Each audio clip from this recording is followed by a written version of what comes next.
Welcome back, everyone, to Giggle and Grow. Morgan is currently soaking up the sun in the Bahamas. So today I'll be doing a solo episode. I'm so excited. For those of you who don't know me, my name is Courtney, and I'm going to share something very personal with you guys today. I am actually turning 29 next week, and I am so excited because my wedding is also right around the corner, May 31st. So there is a lot of things we're going to be talking about today, but I'm going to be focusing on those two big things. So sit back, take a deep breath, and let's get into some fun. Alrighty, we are in it now, guys. Thanks so much for tuning in. Well, next week I turn 29. I mean, I seriously couldn't be more thrilled. And to be honest, when I was younger, I thought I'd be married by 27 and already have my first kid. And in Kentucky, a lot of people, a lot of friends I went to high school with, they already have kids. They've already been married for a while. But for me, 29 feels like the year I'm taking control of my life in ways that I hadn't been before. So I'm not just planning for the future, I'm actually living in it, which is beautiful. Does anyone else feel like they had this life plan that didn't quite go the way they expected when they were younger? Maybe it's just me, but I definitely thought I'd have kids and a family and a husband. But what I've realized is, that life doesn't always work out exactly how you thought it would.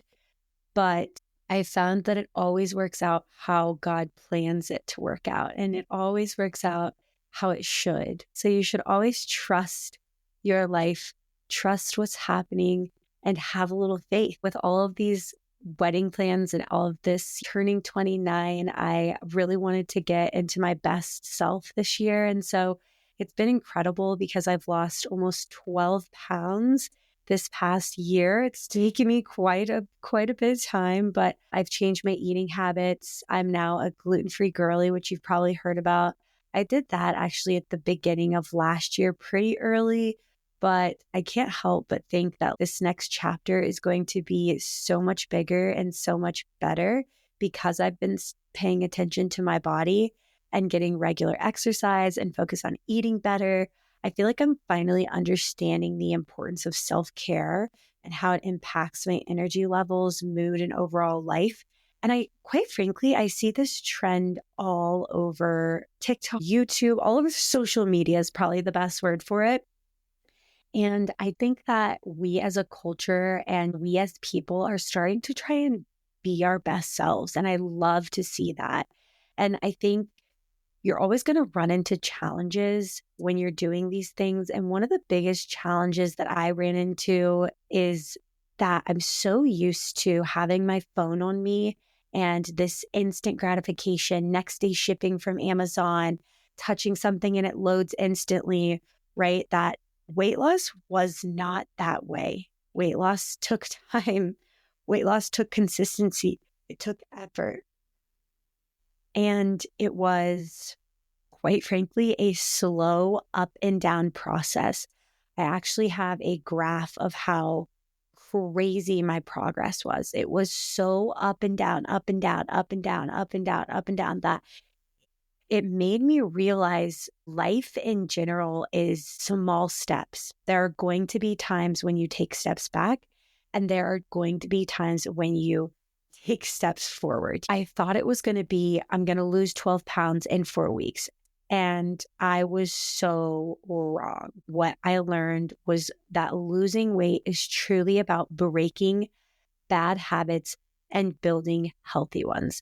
For example, making the decision to go gluten-free, that was not easy, but it was totally worth it.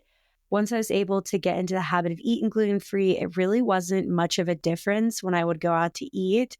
It's also the same thing for going to the gym. It wasn't until I broke the habit of being inconsistent of going to the gym that I saw those differences on the scale.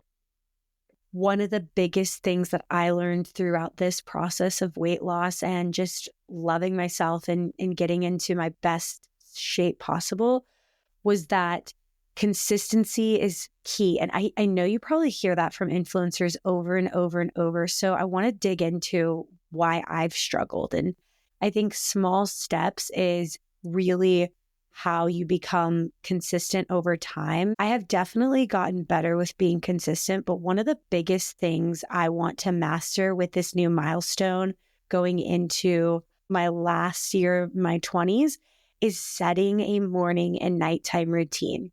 This is something I've always had a hard time doing. I know you guys, if you've listened to this podcast, you know I talk about it. I talk about wanting to have a morning routine, a nighttime routine. Right? For people listening right now, what are some things that you guys struggled with in terms of routine or consistency?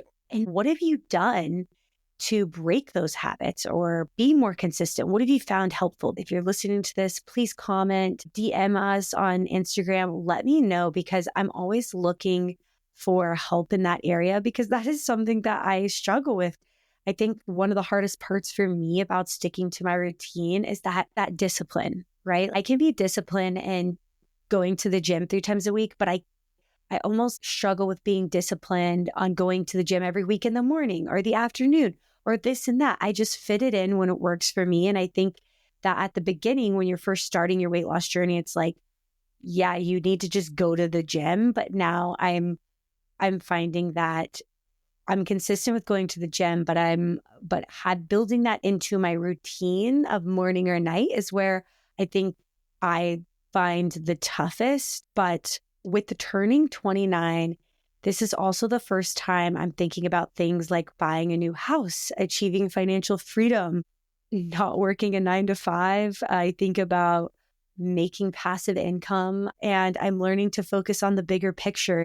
It's very different than what I thought it would be, because when I was in my early 20s, it was all about making $100,000, making over $100,000, being successful financially. And now as I get closer to becoming a wife and possibly becoming a mother in these next couple of months, is really what's more important to me. Dedicating more time to helping people, helping others, being a woman of God, and learning how to be the best wife I can be. And it's so crazy to watch my mindset shift going into 29, where I depend on someone else and I count on someone else. I know that a lot of our listeners are younger, and when you're young, for me, money was everything, but that has changed. And my goals are really focused on financial freedom, but what is that going to look like for me? What is important to me? And what I found is that what's important to me is that I have obviously a steady income, that I have time for my relationship, and that I have time to be a homemaker and clean my house and keep my house in order, because that's important to me. And I've realized as I've gotten older that those things are more important than going out partying and having drinks with friends every weekend. I still love to do that, but it's slowly starting to change. And I think that as you get older, you grow into a different piece of who you are. With all of this being said, a lot of this, I think, started to change when I started to plan my wedding and I started to think about my future as being a wife. And with the wedding right around the corner, honestly, I'm so excited. If you know me, I love to throw parties, and this wedding feels like the ultimate party. But with all that excitement, I've also been feeling mixed nerves. There's so much to prepare, but it's also an amazing time to reflect on how far my relationship has come. I mean, when my fiance and I first started a relationship, it was not easy. It was a rocky time. I had just moved from Park City because I was living in Park City at the time. We had a lot going on, and you're going to be tested, right? Whether that be by in-laws, friends, family, whoever that is, you're going to be tested. Anybody who's going through something like this, just know that when you come out on the other side, you're going to be so much stronger. And I think ultimately for me, I knew that he was the one after we had that really rocky year because we had to figure out our communication style. We had to figure out how to talk to each other. We had to figure out how to set boundaries with friends and family because people are going to try to test you, test your relationship. And all I'm going to say is when you're in your first year of your relationship, it's going to be hard. And you're going to have to learn to communicate, learn to set boundaries, not only with him, but with yourself. The first year for me was pivotal in understanding. And now that I look back on it, I realize how much that we went through. We really needed it to help us build a healthy, sustainable foundation. So again, if you're listening to this now and you're in a relationship that feels rocky, just know it's okay and things will get better.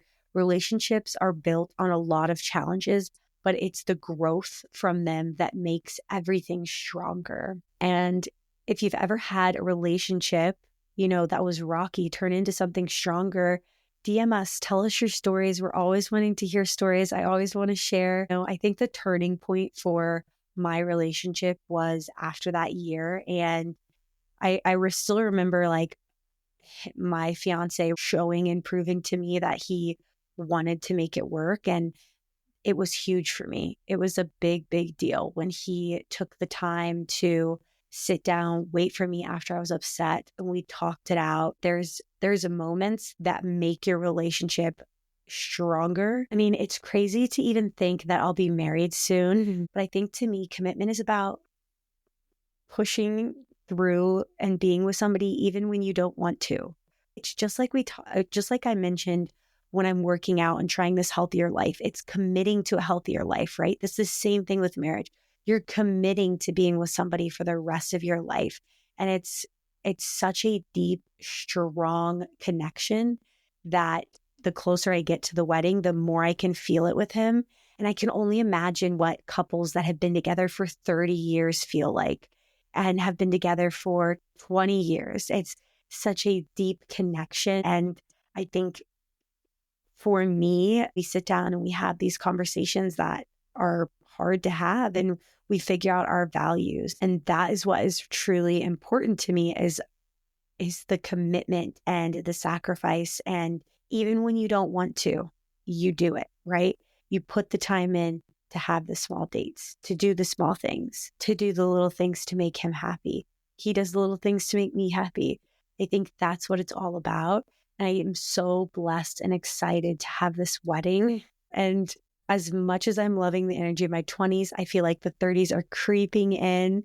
This is my last year in my 20s and I'm ready to take on more responsibility and chasing after big dreams and just continuing to growing in all aspects of my life. Turning 29 is teaching me to embrace the challenges that are coming and to look forward to what's next, no matter how unpredictable it might be. If you're, turning 25 or you're even turning 20, the advice that I have to give you is to be patient with yourself.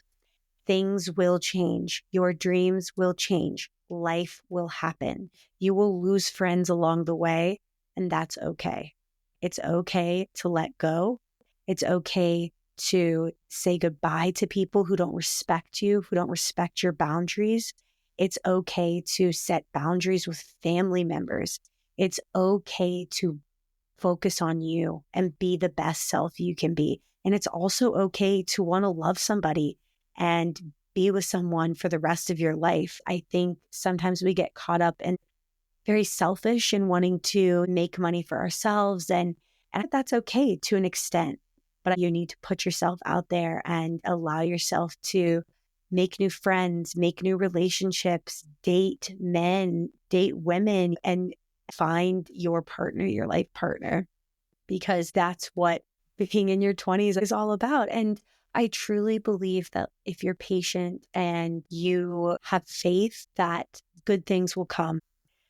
Well, I know that was a lot, and I really want to say thank you guys so much for hanging out with me today. I'd love to hear from you guys. If you're turning 29, what was the experience like for you? Or if you're going through a big life transformation, what lifestyle changes have you made? If you've had any major milestones or challenges like these ones I've talked about today, I'd love to hear how you navigated them. Share your thoughts with me. and stay tuned for some more exciting episodes. And don't forget to subscribe and share with your friends. I'll see you guys next time. Bye.